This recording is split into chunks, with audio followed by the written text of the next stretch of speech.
महाराष्ट्रात येऊन आमचीच फसवणूक करतात, पोहोचण्याआधीच आंब्याचे बॉक्स गेले चोरीला, अंकिताने व्यक्त केला संताप। Big boss Marathi fame Ankita Walawalkar Sindhu उद्योगाच्या माध्यमातून कोकणातील हापूस आंबा हा ग्राहकांपर्यंत पोहोचवण्याचे काम करते।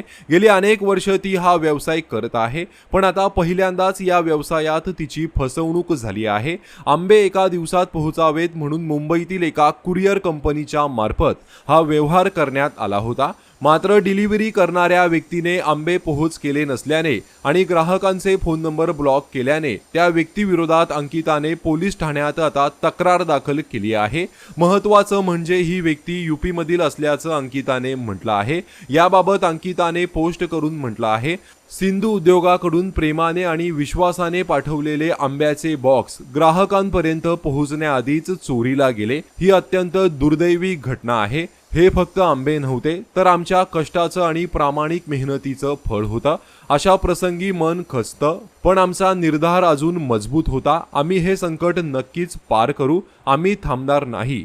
महाराष्ट्रात येऊन आमचीच फसवणूक करतात, असे म्हणत अंकिताने आता संताप व्यक्त केला आहे।